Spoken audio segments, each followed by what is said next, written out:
Sa mga ka-money magnet, narito na ang mga senyales para malaman mo kung ikaw ay magiging milyonaryo kapag nakita mo ang mga bagay o mga hayop na to. Una sa panaginip, napanaginipan mo ba ang dumi ng tao? Alam mo ba ang kapag napanaginipan mo ang dumi ng tao, ito ay nagbibigay senyales na maaari ka ng yumaman. Sapagkat swerte po ito, ikaw ay magkakaroon ng negosyo na talaga namang magpupum at magbibigay sa iyo ng pera.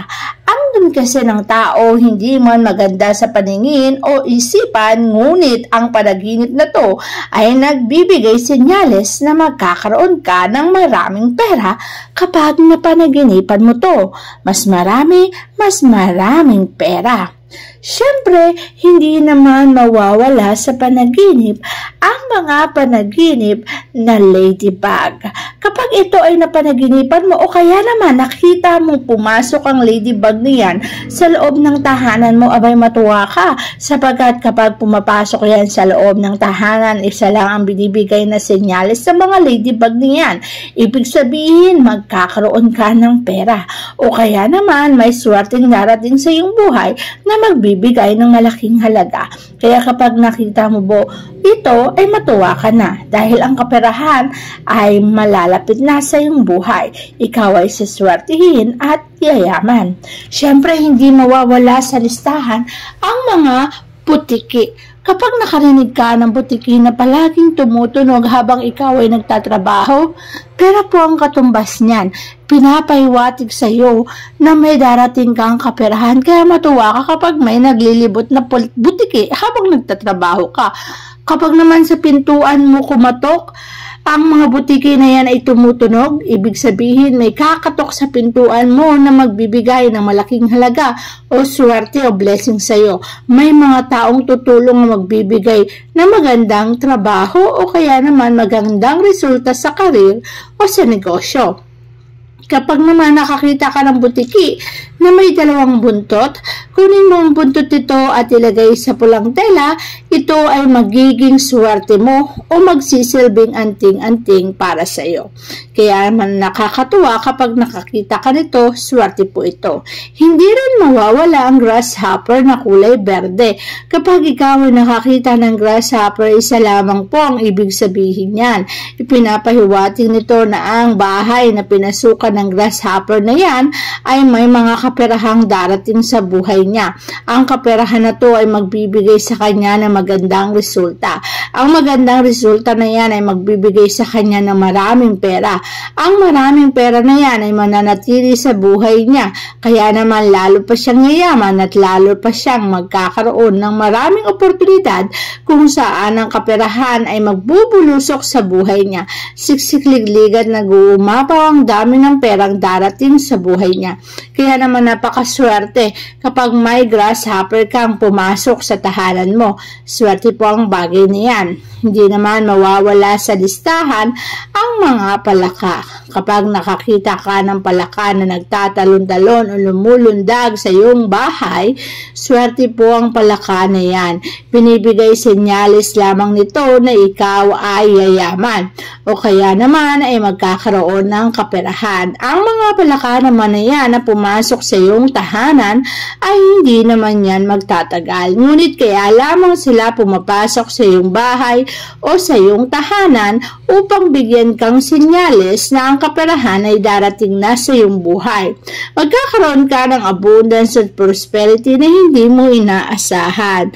Ngunit sa pagkakataon na to, kapag ang palaka na yan ay kulay berde, pera po ang katumbas niyan. Kaya matuwa ka na kung may mga palakang pumasok sa tahanan mo, kasunod niyan ay kaperahan sa buhay mo.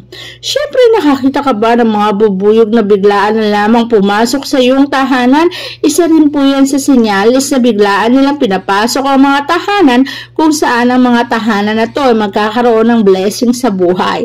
At ang mga blessing na darating sa buhay nila ay hindi lang basta blessing, kundi isang matindang blessing na magbibigay sa kanila ng malaking resulta, kaperahan, kasaganahan, prosperity, abundance. Hindi rin sila nagdadagal sa tahanan. Pumapasok lamang sila para bigay ang senyales sa may-ari ng bahay niyan na ang resulta ng kanilang pinaghirapan ay magkakaroon na ng isang magandang bunga. Siyempre, nakakita ka ba ng mga shoe or mga horseshoe na yan, nagamit talaga ng kabayo. Kapag nakakita ng horseshoe na ginamit talaga ng kabayo, ay kunin mo agad ito. At kapag isinabit mo to sa iyong bahay, abay swerte po ang dala niyan. Ito'y sinyalis din na kapag ito'y nasa loob ng tahanan mo, pagiging milyonaryo ang nakahahantungan mo. Swerte kasi ang horseshoe, lalo na ito'y gamit ng kabayo. At kapag ito mismo ay nakita mo, at ikaw mismo ang nakakita dito, ikaw na personal na nakakita dito ang siswertihin at yayaman. At ilagay mo pa to sa tahanan mo, tiyak ang pera ay papasok sa buhay mo. Nakakita ka rin ba ng 4-leaf clover? Alam mo bang 4-leaf clover na yan ay sinyalis din na ang kaperahan ay darating sa iyong buhay. Kaya naman merong 4-leaf clover at nakita mo ang bagay na yan dahil binibigyan ka ng pagkakataon na swertihin sa buhay. Kapag ito ay nakita mo, pwede mong i-laminate, pwede mong ilagay sa kwintas mo, pwede mong itabi, ilagay sa pitaka, o sa kahit saan mang lugar, kahit saan pa yan ay magbibigay ito ng kaswertihan. Kaya naman, kapag may nakita kang 4-leaf clover, agad mo itong ingatan, ilaminate para hindi masira at wag mong iwawala sa iyong buhay dahil ang swerte ay nasa sa iyo kapag meron ka niyan. Biglaan mo bang nakikita ang 1111? Nagbibigay signal din yan na ikaw ay magkakaroon ng maraming pera, siswertihin at magkakaroon ng magandang buhay. Kaya naman kapag nakita mo ang 1111 na yan, natitiyak ko sa iyo, ang pagyaman ay darating na sa iyong buhay. Ikaw ay siswertihin, ikaw ay magkakaroon ng isang magandang resulta na babalot ay kaswertihan lamang sa iyong buhay. Hindi rin mawawala ang mga butterfly. Alam mo bang kapag may pumasok na butterfly sa loob ng tahanan at nagpaikot-ikot sa loob ng kabahayan, ang mga butterfly na yan ay sinyales na ikaw ay siswertihin sa buhay.